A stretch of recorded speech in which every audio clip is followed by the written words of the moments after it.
Picture two people, both earning exactly $80,000 a year, living in the same city with the same expenses. One of them is constantly stressed about money, living paycheck to paycheck, drowning in credit card debt, and convinced that they will never get ahead. The other is steadily building wealth, investing consistently, sleeping peacefully at night, and on track to retire early. What is the difference between them? It is not their income. It is identical. It is not their education. Both have college degrees. It is not luck. Both started from similar backgrounds. The difference is entirely in their psychology, how they think about money, how they relate to risk, how they delay gratification, and how they define wealth. This is the hidden truth that most financial advice ignores. Money is not a math problem. It is a behavior problem. You can teach someone all the formulas for compound interest, diversification, and budgeting, but if their psychology is wired for scarcity, impulsivity, and fear, they will never apply that knowledge effectively. The rich are not smarter than the poor. They do not have access to secret investment opportunities. They simply think differently. And that difference in thinking compounds over time, just like interest, to create massive disparities in wealth. This is why a lottery winner often goes broke within 5 years. Their bank account changed, but their psychology did not. And it is why self-made millionaires often come from humble beginnings. They rewired their minds before they rewired their finances. Let's dive into the most critical psychological trait that separates the wealthy from the rest: delayed gratification. This is the ability to resist the temptation of an immediate reward in favor of a larger, later reward. It sounds simple, but it is one of the hardest things for the human brain to do. Our brains are wired for instant gratification because for most of human history, survival depended on immediate rewards, eating the food now because there might not be any tomorrow. That wiring is still active, but it is now exploited by a consumer culture designed to make you spend. Every advertisement, every sale, every limited time offer is engineered to bypass your rational brain and trigger your impulse to buy now. The wealthy have trained themselves to pause. They ask, do I need this or do I just want this? Will this bring lasting value or just temporary pleasure? They understand that every dollar spent on a depreciating item is a dollar that could have been invested and grown. This is not deprivation, it is prioritization. They are not saying no to everything, they are saying yes to their future selves. A classic example is the Stanford marshmallow experiment, where children who could resist eating one marshmallow for 15 minutes were given 2. Decades later, those children who delayed gratification had higher SAT scores, better health, and more successful careers. The same principle applies to money. The ability to say not now is the foundation of wealth building. Let's tell the story of Mark from Houston, Texas. At 28, Mark was a software engineer earning $120,000 a year, a solid income by any standard. But he had zero savings, $15,000 in credit card debt, and a car loan on a luxury SUV he could not really afford. Every month, he would look at his bank statement and wonder where it all went. He ate out every day, bought gadgets he did not need, and upgraded his wardrobe every season. He told himself he deserved these things because he worked hard. He felt entitled to the rewards of his labor. One day, a mentor sat him down and said, "Mark, you earn more than 80% of Americans, yet you are broke. The problem is not your paycheck, it is your psychology. You are spending to impress people who are not paying your bills. You are buying status instead of freedom. If you continue this way, you will be 60 years old, still working, still stressed, and still broke." That conversation was a wake-up call. Mark started reading about behavioral finance and realized that his spending was emotionally driven. He was using purchases to soothe his anxiety and boost his ego. He decided to change. He cut out daily takeout, sold his luxury car, bought a reliable used one, and automated his savings so that a portion of his paycheck went directly into investments before he could touch it. The first 6 months were painful. He felt deprived and embarrassed. But after a year, his net worth had grown significantly. He had paid off his debt and started a solid investment portfolio. Mark did not change his income. He changed his mindset, and that mindset turned him from a high-earning broke person into a wealth builder. Now let's talk about a concept called loss aversion, which we touched on before but deserves deeper attention in the context of money. Loss aversion is the cognitive bias that makes the pain of losing $100 feel about twice as powerful as the pleasure of gaining $100. This is why people hold on to losing investments for too long. They cannot bear to realize the loss. It is why people stay in jobs they hate because they fear the risk of unemployment. It is why they avoid investing in the stock market because a temporary dip feels terrifying, even though historically the market trends upward over the long term. The wealthy understand loss aversion, and they do not let it drive their decisions. They think in probabilities, not emotions. They accept that losses are part of the game. They diversify their risk so that no single loss can wipe them out. They invest in assets that may be volatile in the short term, but are proven winners over decades. More importantly, they do not let fear of loss prevent them from taking calculated risks.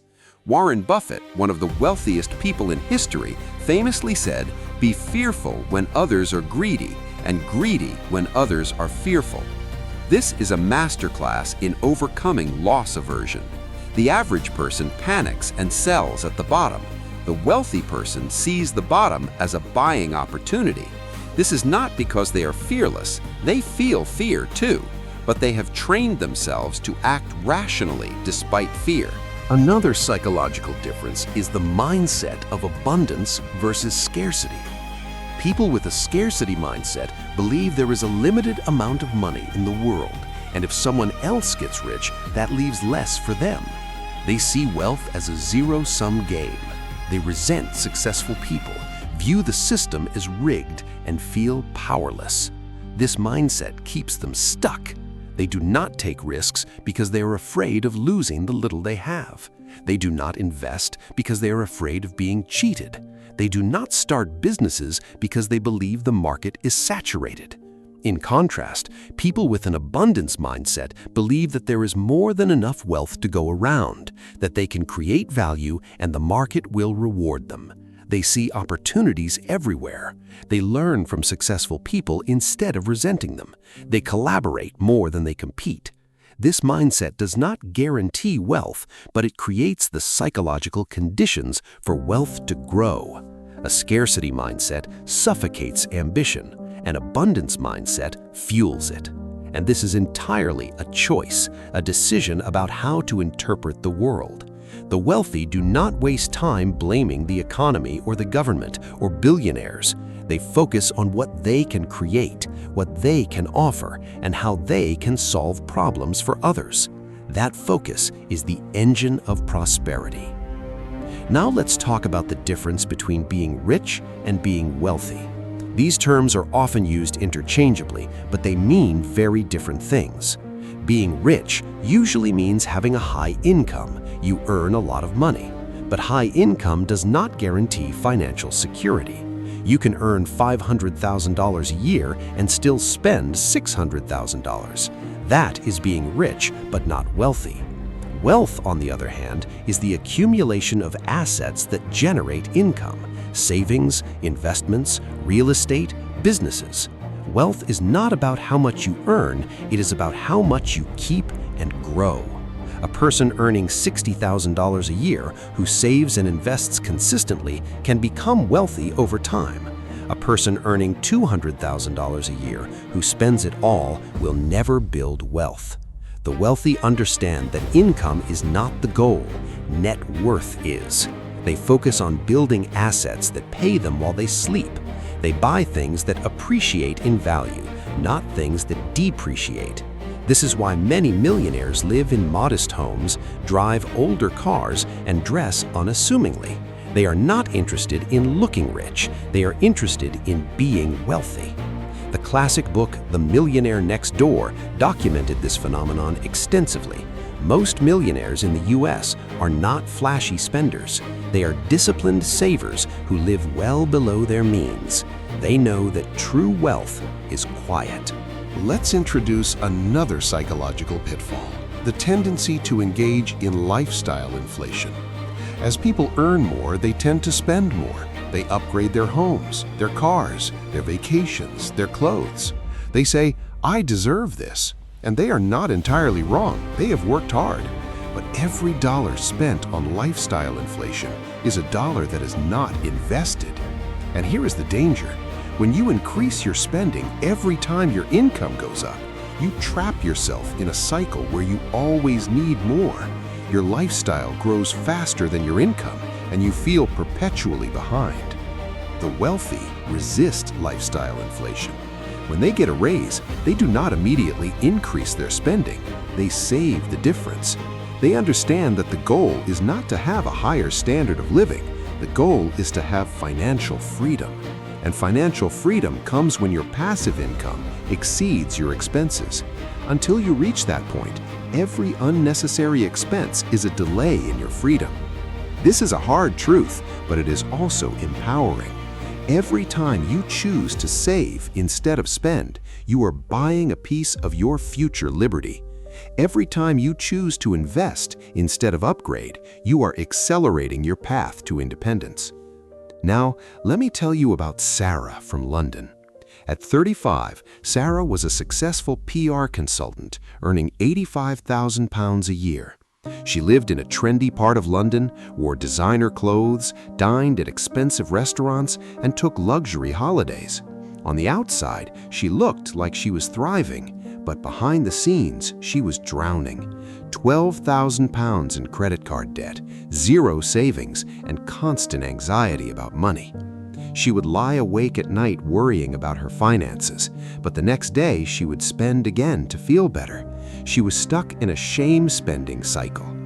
One day, she had a painful conversation with her mother who said, "Sarah, you are not living your life, you are performing it.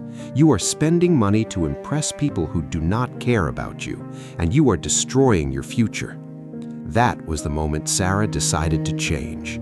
She started tracking every single expense. She was shocked to find that she was spending £400 on coffee and takeout alone.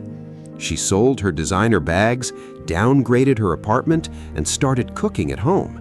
The first few months were humiliating. She felt like she had failed. But then something surprising happened. Her anxiety began to disappear. She realized that most of her spending was driven by a need for external validation, showing others that she was successful. When she stopped performing, she stopped needing that validation. She redirected her savings into an index fund and a small rental property. 5 years later, at 40, Sarah had built a net worth of over £200,000 and was on track to retire by 50. She no longer wanted to keep up with anyone. She had found peace, not through more money, but through a healthier relationship with it. Let's also consider how the wealthy think about risk. Most people avoid risk entirely because they're terrified of losing. They put all their money in savings accounts with negligible interest, and they miss out on the growth that the stock market offers. This is actually a high-risk strategy, not because of market volatility, but because of inflation. Over time, inflation erodes the purchasing power of cash. $1 today is worth more than $1 10 years from now. By avoiding market risk, you are taking on the certainty of losing purchasing power. The wealthy understand this, so they embrace calculated risk. They do not gamble, they invest. They learn about asset classes, they diversify, and they hold investments for the long term. They know that markets go up and down, but over decades, they trend upward. They are patient. This patience is rooted in a psychological trait called temporal discounting. the ability to value future rewards over present ones. The wealthy have a low temporal discounting rate. They can wait. The average person has a high temporal discounting rate. They want it now. This is why so many people opt for payday loans or buy now, pay later schemes. They are willing to pay a huge premium for instant access. The wealthy wait, and they are rewarded. Another important psychological shift, separating your self-worth from your net worth. Many people tie their identity to their bank balance. If they have money, they feel valuable. If they lose money, they feel worthless. This is dangerous because it makes you overly dependent on external markers of success. It makes you afraid to invest, afraid to take business risks, and afraid to fail. The wealthy have learned to decouple their identity from their wealth. They know that wealth is a tool, not an identity. They can lose a fortune and not lose their sense of self. This resilience allows them to take risks and recover from failures. They are not defined by their bank statements. They are defined by their character, their skills, and their relationships. This is why many wealthy people are surprisingly humble and grounded. They have learned that money does not make you a better person. It just amplifies who you already are. If you are generous with nothing, you will be generous with something. If you are insecure with nothing, you will be insecure with everything. Work on your character first, and your wealth will follow in a healthier way. Let's also examine the social pressure to consume. We live in a world where we are constantly bombarded with images of luxury, travel, and material success. Social media algorithms are designed to make you feel inadequate, so you buy more. The wealthy are not immune to these pressures, but they have developed a defense. They ask, is this really improving my life, or is it just signaling status to others? Most purchases are not about utility, they are about signaling. A luxury car communicates success. A designer watch communicates taste. A lavish home communicates status. But these signals are expensive and they do not generate returns. The wealthy often skip these signals. They buy reliable, functional items and invest the difference. This is what is called frugality with purpose, not cheapness, but intentional spending. They spend extravagantly on things that genuinely add value: education, health, quality food, experiences with loved ones, and they cut ruthlessly on things that are purely for show. This discernment is a skill, and it is learnable. Every time you resist the urge to buy something for the image it projects, you are getting one step closer to real freedom. So, here is your challenge today. Look at your last 5 significant financial decisions. Ask yourself, did I make these decisions out of fear, impulse, or a desire to impress? Or did I make them with a long-term plan and rational thinking? Be brutally honest. If you see patterns of emotional spending, risk avoidance, or lifestyle inflation, identify them and commit to changing them. Start with one small action today. Automate a small portion of your income into a savings or investment account, even if it is just £20 or $20. That act is symbolic. It tells your brain that you are serious about your future. Then, over the next month, read one book on behavioral finance. The Psychology of Money by Morgan Housel is an excellent start. Educate yourself not just about numbers, but about your own mind. Because the greatest asset you have is not your income, it is your ability to think clearly about money. The rich think differently because they have trained themselves to. You can train yourself too. It is not magic, it's psychology, and it is available to anyone willing to be honest, disciplined, and patient. Start today. Your future self, wealthy, peaceful, and free, is waiting for you to begin.